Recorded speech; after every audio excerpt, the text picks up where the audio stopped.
자궁경부암 백신. 이름만 들으면 여자들만 맞는 백신이라는 생각이 들죠. 하지만 2026년 5월 대한민국은 12살 남자아이들에게도 이 백신을 무료로 접종하기 시작했습니다. 대체 왜 갑자기 남자아이들에게 자궁 관련 백신을 맞히는 걸까요? 단순한 예방접종일까요? 아니면 인류가 암을 겨냥해 만든 백신, 그 이야기의 한 장면일까요? 사실 이 바이러스는 지금 여성보다 남성에게 더 중요해지고 있습니다. 이 백신의 시작은 미국 서부의 오래된 전설에 있습니다. 아주 먼 뿌리 달린 옛날, 토끼 이야기. 이 땅에는 특별한 그 전설이 토끼가 살았다. 암을 예방하는 백신으로 그것은 이어집니다. 바로 뿔 달린 어떻게 된 토끼, 일인지 제칼로프였지. 지금부터 따라가 봅니다. 미국 서부에는 오래전부터 뿌리 달린 토끼 이야기가 있었습니다. 사람들은 제칼로프라 불렀고 박제로 만들어 걸어두기도 했죠. 대부분은 장난이었습니다. 그런데 1933년 한 과학자가 진짜 뿌리 달린 토끼를 들여다봅니다. 리처드 쇼프. 사실 그 뿔은 진짜 뿔이 아니었습니다. 바이러스가 일으킨 종양이었습니다. 바이러스가 암을 만들 수 있다는 최초의 단서를 할 수 있는데 그 바이러스의 이름이 유두종 바이러스입니다. 훗날 사람에게서 발견돼 HPV와 같은 계열의 바이러스였습니다. 그로부터 18년 뒤 1951년 미국 볼티모어. 한 여성이 병원을 찾습니다. 병명은 자궁경부암. 31살 헨리에타 렉스. 5아이의 어머니였고 담배 농사를 짓던 가난한 여성이었습니다. 치료 과정에서 위산하는 그녀의 종양에서 세포를 떼어냅니다. 그런데 이 세포가 이상했습니다. 보통 세포는 실험실에서 며칠 만에 죽는데 렉스의 세포는 죽지 않았습니다. 계속 분열했습니다. 인류가 키워낸 최초의 죽지 않는 세포. 이 세포를 배양한 과학자는 그녀의 이름 앞글자를 따 헬라라고 불렀습니다. 헬라 세포는 의학을 바꿉니다. 소아마비 백신 검증, 항암제, 유전자 연구, 코로나 백신까지. 지금까지 7만 편이 넘는 연구가 이 세포로 이루어졌습니다. 한 사람의 세포가 수십 년간 전 세계에서 살아 움직이고 있습니다. 그런데 1980년대 초 독일의 바이러스 학자가 이 헬라 세포를 들여다봅니다. 하랄트 추어하우젠. 그도 쇼프처럼 바이러스가 암을 일으킨다고 주장했습니다. 학계는 코웃음 쳤습니다.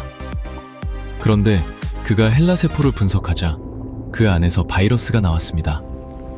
사람 유두종 바이러스 HPV. 렉스를 죽인 암은 그 중에서도 18번 유형이 일으킨 것이었습니다. 반세기 전 토끼에서 나온 단서가 마침내 사람에게서 확인된 거죠. 추어하우젠은 멈추지 않았습니다. 이 바이러스가 정상세포를 어떻게 암세포로 바꾸는지도 밝혀냅니다. 보통 세포에는 멈춤 장치가 있습니다. 너무 많이 분열하지 않게 막는 브레이크죠. HPV는 이 브레이크를 망가뜨립니다. 브레이크가 없어진 세포는 끝없이 분열합니다.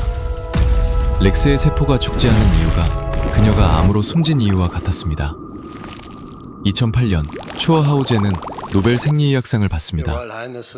그동안 무시당했던 주장이었지만 이를 통해 암을 예방하는 백신의 길을 열었습니다. 사실 HPV는 남녀를 가리지 않습니다. 성인이라면 대부분 평생 한 번은 스치는 흔한 바이러스입니다. 감염돼도 대부분은 증상 없이 사라집니다. 문제는 사라지지 않고 남을 때입니다. 백신과 검진으로 여성의 자궁경부암은 줄고 있습니다. 그 사이 남성에게 조용히 늘어난 암이 있습니다. 목 안쪽, 편도와 혀뿌리에 생기는 구인두암. 미국에서는 이 암의 발생률이 이미 자궁경부암을 넘어섰습니다. 그런데 왜 남성에게 더 많을까요? 이유는 의외로 단순합니다. 여성은 자궁경부암 검진으로 HPV의 흔적을 미리 걸러낼 수 있습니다. 하지만 남성에게는 목 안쪽을 그렇게 들여다보는 정기검진이 없습니다. 구인두암은 주로 편도와 혀뿌리에 생깁니다. 표면이 주름지고 움푹한 곳이라 바이러스가 자리 잡기 쉽습니다. 문제는 초기 종양이 작아서 본인이 알아채기 어렵다는 겁니다. 그래서 첫 신호가 목에 만져지는 멍울인 경우가 많습니다.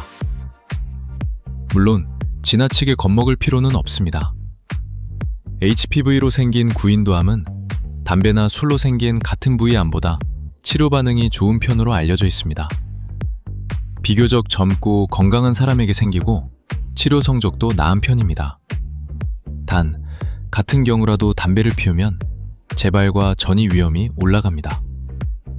바이러스와 담배가 겹치면 그 이점이 사라지는 겁니다. 결국 애초에 바이러스에 노출되지 않도록 미리 막는 것. 그렇기 때문에 남자도 백신을 맞아야 한다는 것입니다. 그럼 어떤 백신을 맞을까요? 지금 한국이 무료로 지원하는 건 4가지 유형을 막는 사카 백신입니다.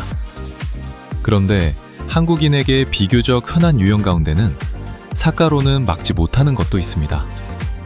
그래서 더 많은 유형을 막는 국가 백신 이야기가 나옵니다. 세계적으로도 국가로 옮겨가는 추세라 국내에서도 논의가 오갑니다. 세계 기준에 맞추자는 쪽과 예산 안에서 우선순위를 따지자는 쪽. 어느 쪽이 옳다 단정하긴 어렵습니다.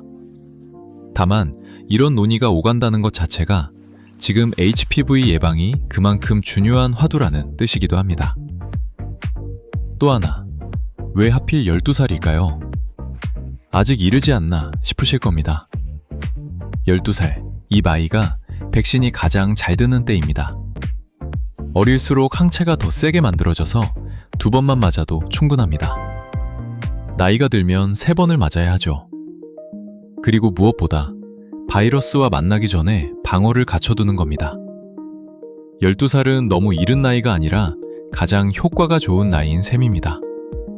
그래서 올해 한국에서는 지원이 넓어졌습니다. 여자 청소년 중심이던 국가 지원이 남녀 모두로. 더는 여성용 백신이 아니라는 거죠.